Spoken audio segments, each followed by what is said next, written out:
नमस्कार दोस्तों, एक बार फिर से आपका स्वागत है मेरे YouTube के चैनल ब्रजेश भंडारी में। और हमारे इस चैनल पे चल रही है एक सीरीज़ जिसका नाम है एक और वार्तालाप। और एक और वार्तालाप में हर बार मेरा यही प्रयास होता है कि मैं किसी नए कलाकार को आपसे मिलवाऊं और जो हमारे समाज में अच्छे काम कर रहे हैं और प्रगति के काम कर रहे हैं, लोगों से मिल रहे हैं, जुल रहे हैं, उन सब लोगों को, ऐसे लोगों को मैं आपसे मिलवाना चाहता हूँ और ऐसे लोगों को मैं आपसे मिलवा रहा हूँ, यही मेरी कोशिश है। तो अब बात करते हैं हमारे आज के मेहमान की।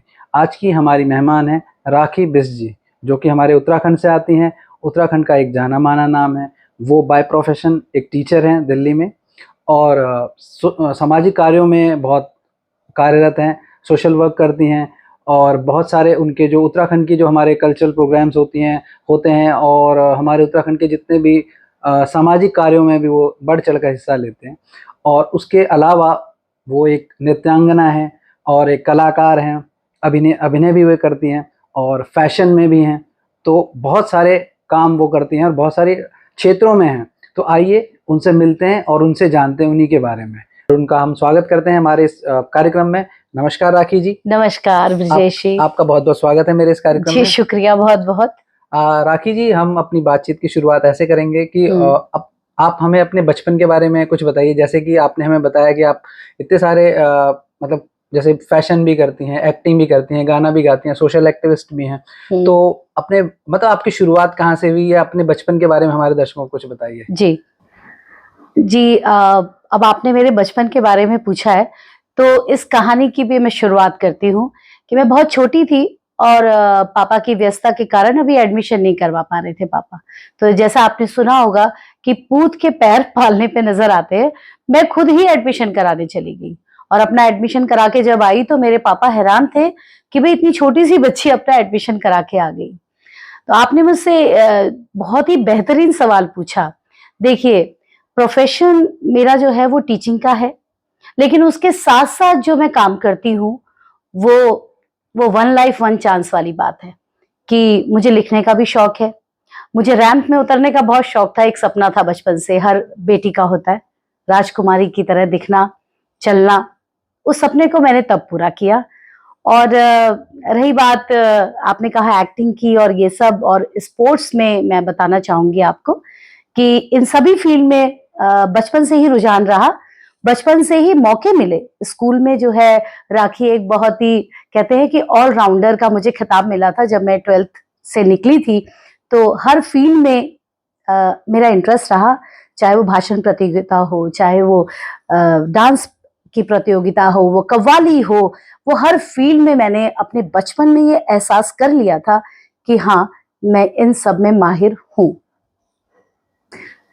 छोटी सी थी और पापा रामलीला में कोषाध्यक्ष हुआ करते थे। वहां पर अचानक ही मैं एक दिन स्टेज पे चली गई और मैं गाना गा रही थी। तो पापा ने देखा कि बिना मुझे बताए ये चली गई, और एप्रिसिएशन इतना मिला तो लगा कि गा तो सकती हूँ। और बाद में जब थोड़ी बड़ी हुई तो मंच मिला स्कूल का, स्कूल में प्रतियोगिताओं में जाना, कोरस गाना। हाँ, मैंने सोलो सिंगिंग नहीं की उस स्कूल टाइम पर कोरस गाया। फिर धीरे धीरे कॉलेज में और ये सब स्टेज भरमार और भरपूर मिला, सबका प्यार, वहीं से एक इंटरेस्ट जागा। और अब कैरियोके के माध्यम से मैं इसको पूरा करती हूँ, क्योंकि संगीत सीखा नहीं है, डांस मतलब पूरी तरीके से नहीं सीखा, थोड़ा सा कथक जो सीखा है। और बस इसी तरीके से इंटरेस्ट हुआ। वो मैं ये कहूंगी कि स्टेज मेरा स्कूल था, स्कूल से मुझे स्टेज मिला। राखी जी, ये तो आपने बहुत अच्छी बात बताई कि आप बचपन में रामलीला के स्टेज में चली गई थी जी। गाना गाने के लिए। हाँ। तो अगर आप उसकी 2 लाइनें हमारे दर्शकों के लिए गा दें तो। ठीक है। आहा सुनी ले मन की बात, गहनों की भली रात हो, छुयो छुयो माँ, ओ छुयो छुयो माँ, दिन बीती जांदो रे, आहा ढलका दो दिन जब वे जांदी रात तब हो। वेरी नाइस, बहुत बढ़िया, बहुत अच्छा। मुझे लगा मुझे आपका ये गाना, और बहुत मीठी बोली है हमारी उत्तराखंड की। तो जैसे हम मिडिल क्लास लोग जो होते हैं, ये तो आपका बचपन था, बचपन में जनरली सब लोग हम ऐसे ही होते हैं और ये सब सब चीज़ें करते हैं, बच्चा खेलता भी है, बच्चा गाना भी गाता है और बच्चा डांस भी करता है, स्टेज पे भी जाता है और मम्मी पापा या फैमिली इसको जी अप्रिशिएट भी बिल्कुल करती है। बिल्कुल। बट जो हमारे मिडिल क्लास लोगों में होता है कि आर्थिक असुरक्षा होती है हमारे अंदर, क्योंकि और जो हम उत्तराखंड से लोग आए हैं उनके अंदर तो स्पेशली यही होता है कि भाई हम अपना अपनी जगह छोड़ के यहाँ पर आए हैं तो बिल्कुल हमारा बच्चा कुछ अच्छा करे। जी। तो ये तो उसके सारे हॉबी के काम होते हैं। तो जब आप कॉलेज में गई या मतलब जब 12th के बाद, स्कूल के बाद, कॉलेज के बाद ये चीज़ आपकी आगे कैसे बढ़ी और फैमिली वालों ने कैसे आपको सपोर्ट किया? जी ब्रिजेश जी, लंबी कहानी है तो स्कूल से शुरुआत करते हैं। बिल्कुल। 7th क्लास में हम लोग प्रैक्टिस करा करते थे स्पोर्ट्स की, तो प्रैक्टिस करने के लिए केशवपुरम में रहती थी और केशवपुरम से मैं मॉडल टाउन पैदल जाया करती थी। उस समय बसेस होती थी, आपको पता है कि डीटीसी की बसें मेट्रो, चलती हैं। हाँ डीटीसी की बसेस चलती थी और बिना किराया दिए हम लोग जाया करते। लेकिन बहुत सारा समय हम पैदल गए हैं गन्ने खाते हुए, जैसे पुराने बच्चे किया करते थे।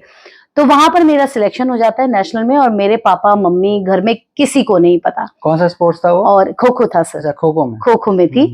और एक दिन मैं आई और मैंने कहा मेरा सिलेक्शन हो गया और ये किट मिली है मुझे।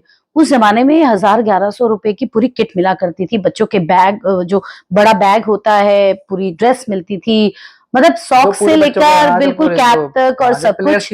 हाँ, और पूरा 10 दिन खर्चा जो है सरकार उठाएगी।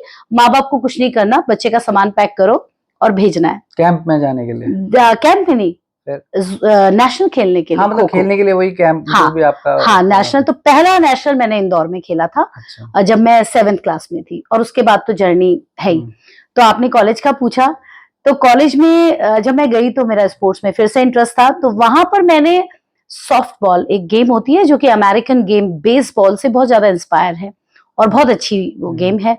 और वहीं पर मैंने, जैसे कि आपने मुझसे पूछा कि आपने डांस वगैरह, तो वहीं इंटरनेशनल यूथ फेस्टिवल जो 95 में घूमर नाम से हुआ था राजस्थान में, उसमें मुझे पार्टिसिपेट करने का मौका मिला। और आप मानेंगे नहीं कि पहली बार वो मेरा पहला एक्सपीरियंस था कि मुझे वो जिंदगी भर याद रहेगा कि इतनी ऑडियंस के सामने डांस करना और एक भी गलती ना करना। उस समय उम्र भी कम थी और इस तरीके से मतलब डांस किया, नेशनल खेला और बाकी भाषण प्रतियोगिता और ये सब मैं बात कर चुकी हूँ स्कूल में। ये आगे भी जारी रहा और कॉलेज में इस तरीके से मैंने 1 साल मैंने कॉलेज में निकाला।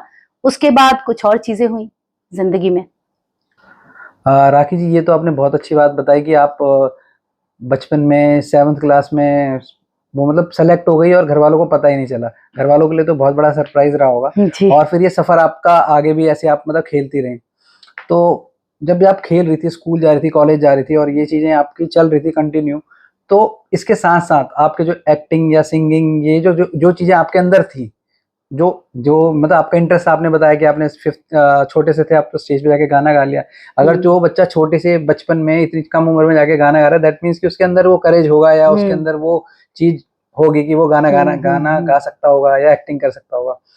और तो फिर आपकी ये जर्नी आगे कैसे बढ़ी? हाँ, जर्नी वास्तव में लाइफ एक जर्नी है। उसके बाद कॉलेज गई। कॉलेज के बाद पापा को लगा कि बेहतर ये रहता है किसी भी लड़की के लिए कि वो ऐसा प्रोफेशन अडॉप्ट करे जिसमें कि वो घर भी देखे और आगे जो आने वाली जिंदगी है उसमें अपनी फैमिली को भी देखे। तो पापा ने डिसाइड किया कि मुझे टीचिंग प्रोफेशन सूट करेगा और बस उसी के पेपर दिए, इंटरव्यू और ये सब सिलेक्शन हुआ। वहां पर भी ये जो एक्टिंग, सिंगिंग, जो भी आप कह रहे हैं, पूछ रहे थे, वो वहां भी इसी तरीके से जारी रहा। वहां भी रंगोली कंपटीशन, डांस और फैंसी ड्रेस, इस सब में प्राइजेस जीते। जैसे कि कॉलेज में किया वैसे ही आगे इंस्टीट्यूट में भी किया, diet, district institute of education and training. उसके बाद जॉब लग गई और वो सबसे मेमोरेबल मोमेंट था मेरे फादर की लाइफ में कि पहला कोई हमारे पूरी फैमिली में पहली लड़की जिसकी एक सरकारी नौकरी लगी। सपना होता है हर पिता का। तो वहां से फिर नौकरी की शुरुआत हुई और नौकरी में भी जो आपने जर्नी के बारे में बात की वो लगातार ऐसी रही। वहां पर भी मोनो एक्टिंग, प्रार्थना प्रतियोगिता, भाषण प्रतियोगिता, एज अ टीचर भी मैं पार्टिसिपेट करती रही, और जो मेरे अंदर गुण थे वो बच्चों के अंदर डालती रही वो शुरू से ही। और ऐसा समय आया कि अगर मैं कंपटीशन में गई हूँ तो प्राइज आएगा, ये ऐसा हो जाता था, वो चाहे कोई भी कंपटीशन हो। तो हाँ, जर्नी बहुत अच्छी रही। और उसके बाद आपको पता है, जब नौकरी लग गई, सब कुछ व्यवस्थित हो गया लड़की का, तो हमारे गढ़वाल के जो माता पिता होते हैं फिर शादी की तरफ रुख करते हैं, बस फिर शादी हो गई। राखी जी, ये आपने बहुत सही बात कही कि हर किसी की लाइफ में, मतलब इवन सबसे इम्पोर्टेंट ये है कि लड़कियों की लाइफ में जो होता है ना, मतलब जो वुमेन्स है हमारे समाज की या जो औरतें हैं समाज की, उनकी लाइफ एक तरीके से देखा जाए ना तो उनकी इनिंग्स चलती हैं। जैसे पहली इनिंग्स होती है घर वालों के साथ, लाइफ की सेकंड इनिंग होती है हस्बैंड के साथ, उसके बाद जो थर्ड इनिंग होती है वो बच्चों के साथ होता है ना, बच्चों के साथ। बिल्कुल बिल्कुल, मतलब एक डिपेंडेंसी या मतलब आप समझ ले। तो आपकी अगर आसान शब्दों में बोलूं तो आपकी एक इनिंग खत्म हो चुकी थी, दूसरी इनिंग आपके स्टार्ट हो रही थी। जैसे आपने बताया कि आपकी शादी हो गई, और आप ये बोलते हो कि आप सोशल वर्क भी कर ही रहे हो और अभी भी कर रहे हो, आप करते रहते हो।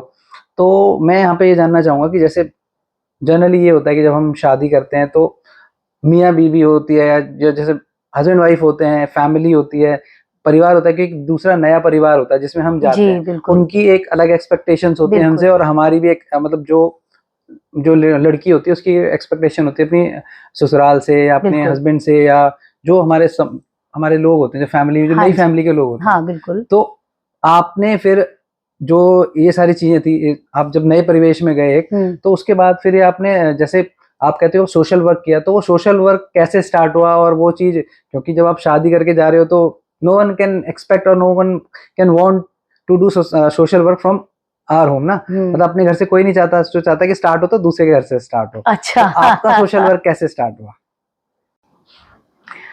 Second innings, yes of course, जो आपने कहा है बिल्कुल सही कहा है। एक स्त्री के जीवन में बहुत सारी इनिंग्स होती हैं। तो मेरी जो सेकेंड इनिंग थी, यानी कि मेरा विवाह एक बहुत ही पढ़ी लिखी फैमिली में हुआ, और मेरे हस्बैंड हमेशा एक सपोर्टिव इंसान की तरह मेरे साथ रहे। और समाज सेवा, जो आपने एक और प्रश्न मुझसे पूछा, इसकी शुरुआत भी पहले तो मेरे पिताजी स्वयं, मतलब गढ़वाल हितैषणी महासभा के सदस्य भी रहे हैं, टिहरी एवं उत्तरकाशी जन विकास परिषद के भी सदस्य रहे हैं। उनमें ये भावना थी, और मेरे अंदर कहीं ना कहीं उन्हीं की ये देन थी कि समाज के लिए कुछ करना है। तो वो छोटे मोटे काम, जैसे निस्वार्थ भाव से, जिनकी कोई गिनती नहीं है, वो तो चल ही रहे थे। एक दिन एक जर्नलिस्ट थी और मैं एक कार्यक्रम में थी, तो उसने कहा, आप क्या करती हैं मैम? तो मैंने कहा, मैं तो पढ़ाती हूँ और बहुत ही नोबल प्रोफेशन है, मैं टीचर हूँ। तो अच्छा, तो कहते आप समाज के लिए क्या करती है? क्योंकि वहां पर जितने लोग आए हुए थे वो सभी समाज सेवी थे। और वहीं पर एक प्रश्न चिन्ह उस लड़की ने उस दिन मेरे सामने खड़ा कर दिया कि मैम, यहाँ से तो you are getting salary, but आप समाज के लिए क्या कर रही हैं? तो मैंने उसको कहा था कि मैं छोटे छोटे बच्चों को पढ़ाती हूँ जो स्लम से आते हैं, गरीब बच्चे हैं। और लेकिन उसने मुझसे जो सवाल पूछ लिया कि सैलरी मिलती है आपको, बस वहीं से इसकी शुरुआत हुई और छोटी छोटी जगह अपने काम करने लगी। उसके बाद कई सारी नेशनल और इंटरनेशनल एनजीओ में मैं शामिल रही। जो मेन मैं आपको कहूँगी कि समाज सेवा या जो भी था, ये कोविड के दौरान बहुत ज़्यादा मुझे एहसास हुआ। कोविड के दौरान मैं और मेरे हस्बैंड मतलब कोरोना वॉरियर की तरह काम करते रहे, क्योंकि वो मेडिकल फील्ड से थे और मैं टीचर थी सरकारी स्कूल में। तो वहाँ पर चाहे खाद्य सामग्री वितरण हो या वैक्सीनेशन सेंटर, जो कि 2021 में भी स्टार्ट हो गए थे वहाँ पर, तो 2020 से लेकर 21 तक तो बहुत टाइट ड्यूटी में रही। और उसके अलावा एनजीओ के तरफ से हम सभी ने खाद्य सामग्री वितरण, जिसमें कि पका हुआ भोजन था, वो वितरित किया। लगभग 1500 लोग एक दिन में वो खाना ग्रहण करते थे। ये कहने वाली बात नहीं है, लेकिन उस समय भी, और कई कारणों से मेरा मनोबल गिरा, जिसमें एक मेरे साथ बड़ी दुर्घटना सी हुई, जिसमें कि मैंने अपने हस्बैंड को खोया और वो भी सेवा करते करते चले गए। और वो सेवा मैंने उनके जाने के बाद भी जारी रखी, और इसके लिए मुझे कई जगह बुलाया भी गया या जो भी हुआ। बट सम्मान से ज़्यादा भाव ज़रूरी है, समाज सेवा के लिए भाव ज़रूरी है। तो मैं भाव से करती हूँ और वो निस्वार्थ है और आगे भी करती रहूंगी। राखी जी, हमारी इतनी सारी बातचीत हो रही है और इतने सारे विषयों के ऊपर हमने बातचीत करी, जी। पर जो मेन विषय था, जो आपने सबसे पहले बताया था कि बचपन में आप हाँ। स्टेज पे चढ़ के आपने गाना गाया था, तो मैं यहाँ पे जरूर चाहूंगा कि आप हमारे दर्शकों के लिए कुछ गाएं। जी। अखियों के झरोखों से मैंने देखा जो सांवरे, तुम दूर नजर आए, बड़ी दूर नजर आए, बंद करके झरोखों को जरा बैठी जो सोचने, बंद करके झरोखों को जरा बैठी जो सोचने, मन में तुम ही मुस्काए, मन में तुम ही मुस्काए, अखियों के झरोखों से जीती हूँ तुम्हें देख के, मरती हूँ तुम्हीं पे, तुम हो जहाँ साजन मेरी दुनिया है वहीं पे, दिन रात दुआ मांगे मेरा मन तेरे वास्ते, दिन रात दुआ मांगे मेरा मन तेरे वास्ते, कहीं अपनी उम्मीदों का कोई फूल ना मुरझाए, अखियों के झरोखों से। वाह, बहुत अच्छा आपने गाना गाया और बहुत अच्छा लगा सुन के। जैसे मैं अभी आप जो गाना सुना रही थी, मैं सुन रहा था, तो और बहुत सारी हमारी बातचीत हुई है। उस बातचीत के दौरान मुझे मेरे दिमाग में एक सवाल ये आया कि आप जो लेडी या एक टीचर भी है, सोशल वर्क भी कर रही है, बच्चों के साथ काम कर रही है, कोरोना में भी आप बता रहे आपने काम करा, तो वो अचानक रैंप वॉक कैसे हो गई या रैंप पे कैसे आ गई? बड़ी प्यारी घटना थी वो, जिसके बारे में आपने पूछा। इसको कोइंसिडेंस कहते हैं एक्चुअली। करवा चौथ क्वीन एक खिताब था और मैं वहां पर अचानक ही गई। अचानक जाकर पता लगा कि उन्होंने एक बिल्ला सा पहना दिया मुझे और कहा जी आप जो है इस प्रतियोगिता में भाग ले रही हैं, और मेरे लिए भी वो शौक था। मैं रैंप में उतरी ऊपर और परफॉर्मेंस दिया, जो भी क्वेश्चन आंसर राउंड, और मैं करवा चौथ क्वीन खिताब जीत गई, फर्स्ट रनर्स अप। वहां से कॉन्फिडेंस आया, तो सोचा थोड़ा सा बड़ी जगह जाया जाए। तो क्योंकि हम प्रयोग मैं करती रहती हूँ जीवन में, जैसा कि आपको पता है, तो फिर मैं एक बड़े स्टेज में गई जहां पर कि लैक में और बहुत सारी सोनोटेक और बहुत सारी चीज जुड़ के एक कार्यक्रम था, मिसेस इंडिया यूनिवर्स 2019। मैं यहाँ भी ऐसी गई इसी शौक से। मैंने कहा 2 दिन का काम है और करके देखते हैं कैसा लगता है, क्या होता है फैशन इंडस्ट्री में एक्चुअली। तो वहां के बारे में, और पता नहीं था कि वहां से विनर बन के लौटूंगी और खिताब मेरे सर पर होगा। तो वही बचपन का सपना कि खिताब सर पर हो। इसके बाद मिसेस इंडिया एक और कॉन्टेस्ट था जहां पर कि उत्तराखंड की ब्यूटीज थी और मैं मिसेस उत्तराखंड रही 2020 में। और उसके बाद मुझे रैंप में चलने का मौका मिला। जितने पेजेंट विनर्स थे उनके लिए वॉक थी, क्राउन प्लाजा होटल में थी और बहुत ही बड़ा वो शो था। बहुत बड़े बड़े डिजाइनर वहां पर आए थे और वहां पर मुझे मौका मिला और पहली बार अपने आप को परी की तरह रैंप में उतरते हुए देखा। राखी जी, आपसे बातें करके बहुत अच्छा लग रहा है। मतलब आपसे बातें कर रहा हूँ और आपके बारे में जान रहा हूँ, तो मुझे भी खुद ये अनुभव हो रहा है कि आपकी लाइफ में कितनी सारी वैरायटी है। अपने जीवन में कैसे कितने अनुभव हैं। मतलब कहीं पर आप शिक्षिका हो, कहीं पर आप मतलब एक्टिंग कर रही हो, कहीं गाना गा रही हो, कहीं सोशल वर्क कर रहे हो, कहीं पर आप खेल रहे हो और कहीं पे आप ब्यूटी पेजेंट में पार्टिसिपेट कर रहे हो। तो मतलब आपके जीवन में मतलब बहुत सारी विविधताएं हैं। पर मैं ये चाहूँगा कि ये जो सारी विविधताएं हैं, इनके साथ साथ कहीं कहीं आपको ये होता है ना कि जब हम कोई काम कर रहे होते हैं, कोई भी चीज़ हम करते हैं, तो हमें लोग रिकग्नाइज करते हैं जी। तो वो कुछ रिकग्निशन होती हैं। अगर कोई भी हो, रिकग्निशन कैसी भी हो सकती है, अगर वो रिकग्निशन हमें मिलती है तो वो हमें अच्छा लगता है। तो आपकी लाइफ में भी ऐसा समय आया होगा जहाँ पर आपको लोगों ने रिकग्नाइज किया होगा, अगर वो भी अगर आप हमारे दर्शकों के साथ शेयर करें तो। बहुत अच्छा सवाल है रिकग्निशन के बारे में। मैंने बहुत सारे काम किए, प्यार से किए, निस्वार्थ किए, लोगों ने मुझे बहुत सराहा, उसके लिए उन्होंने टोकन ऑफ लव जो भी मुझे दिया मेरे लिए बहुत प्रिय है। लेकिन इन सभी में एक पुरस्कार, मेरे जीवन का सबसे बड़ा पुरस्कार, जब दिल्ली सरकार ने मुझे बेस्ट टीचर स्टेट अवार्ड से सम्मानित किया, उस वक्त मैं भाव विभोर हो गई थी, क्योंकि उस दिन सारथी मेरा ही पढ़ाया हुआ मेरा बेटा था। मतलब जिसको मैंने पढ़ाया बेटे की तरह मानती हूँ। उसने कहा मैम आज मैं आपको लेके जाऊंगा आपके सफर के लिए, और ये सफर आगे भी जारी रहेगा। लेकिन ये जो पुरस्कार है ना, ये मेरे दिल के बहुत करीब है। जिस प्रोफेशन में हूँ वहां पर बहुत कमिटमेंट, बहुत कंपैशन चाहिए, बहुत प्यार चाहिए एक टीचर के दिल में। मैं छोटे छोटे बच्चों को पढ़ाती हूँ और वो बिल्कुल मुझे माँ की तरह समझते हैं। और सच बताऊं तो रिकग्निशन मुझे उस दिन मिलेगी जब मेरा पढ़ाया हुआ बच्चा स्टेज में मेरा नाम पुकारेगा।